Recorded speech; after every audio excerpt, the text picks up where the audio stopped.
Ukraine and Russia were expected to carry out a planned exchange of prisoners of war this weekend, but Russia says that Ukraine has unexpectedly postponed this exchange for an indefinite period.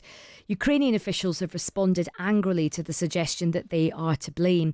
It follows the biggest aerial attack of the war on Kyiv, Ukraine's second largest city, which was hit by more than 50 Russian drones. It was part of a round of intense strikes across Ukraine yesterday, which killed 6 people and injured 80 individuals. These attacks are in response to an audacious surprise drone attack that Ukraine launched against Russia at the start of this week. It was called Operation Spiderweb, and it targeted Russia's fleet of bombers and warships. Well, joining us now is John Foreman, who is a former defence attaché to both Moscow and Kyiv. And John joins us now. John, thanks very much for joining us. Hello, Isha. So look, to you, does this feel like it has been a very significant week from a military point of view in this long war? Because this Operation Spiderweb really did catch people by surprise, and it was seen as quite a big deal.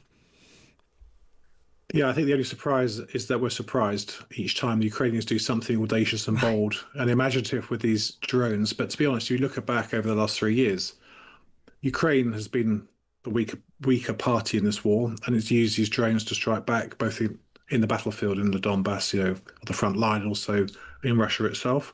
So what Ukraine was doing again this week was conducting, as the military call it, deep operations, which is to target military infrastructure and assets and bombers and bases in the deep Russian rear. And they've also been attacking, again, energy infrastructure. So I think it's part of a long-standing campaign. However, the audacity and the imaginativeness of it, of the 18 months it took to launch it, and the way they caught the Russians on completely by surprise, was new. It made everybody sit up and think, well, what about our bases, for example? Yeah, absolutely. And also, it takes you back, doesn't it, to that meeting, the famous Oval Office meeting with Zelensky and Donald Trump and JD Vance, where rather patronisingly Zelensky was told, it's over for you guys, you've pretty much, you don't have any of the cards. Well, he must have at that point been sitting there thinking, that's what you think, we've got something up our sleeves. Well, the Ukrainians have agency, and they've got, as you say, cards, and they've been playing those cards for the last 3 years. We've seen assassinations of key military leaders inside Moscow. We've seen attacks on bomber bases before. That's why these Russian bombers were sent further away, and then they were concentrated. That allowed the Ukrainians to target it again.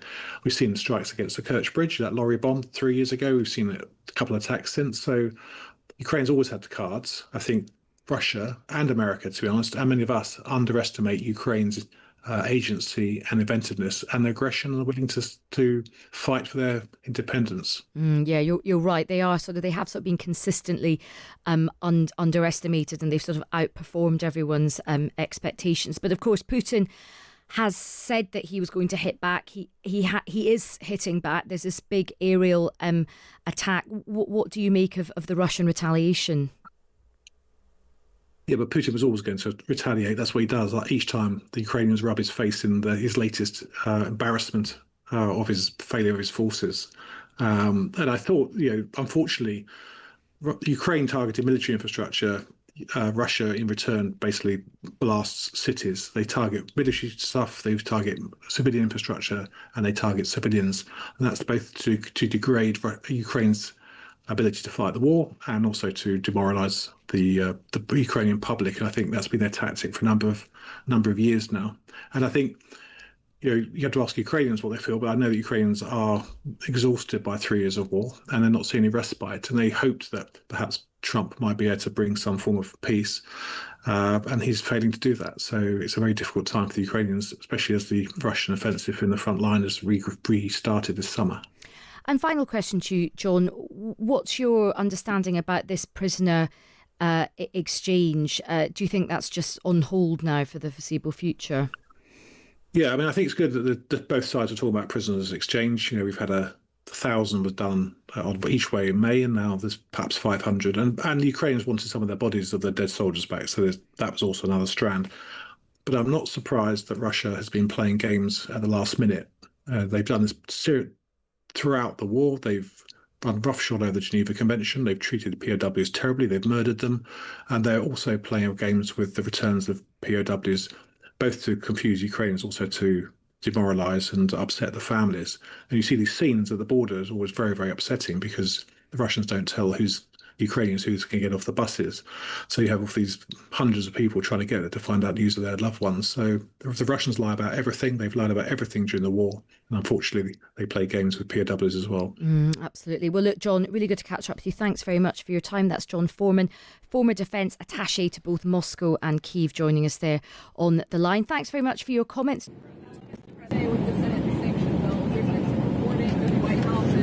Well, I know the bill. I've studied the bill. We're going to see. I mean, if I think Russia will not be making a deal or stopping the bloodshed, 5 and 6 even. I've been saying 5 and 6, and now it's more. 1,000 a week, soldiers being killed and people being killed. Not just soldiers, people being killed, but largely soldiers being killed. Yeah, I'd use it if it's necessary. And they've really given me that option. Are you trying to get the Senate to water it down, though? No, I haven't spoken to them about it. They have a bill that's going to be up to me. It's my option. They've made it that way, and it would save a lot of time if that happened. So I'm okay with it. I haven't decided to use it. It's a very strong bill. Did that change your view at all of what Zelensky, the cards he has? Well, they gave Putin a reason to go in and bomb the hell out of him last night. That's something I didn't like about it. When I saw it, I said, "Here we go. Now it's going to be a strike." You know, I did. Breakdown with Russia and Ukraine. Are you worried that would have? I hope not. I hope not. I think it's a war that would have never happened. If I were president, that wouldn't have happened. I certainly hope not. Nope.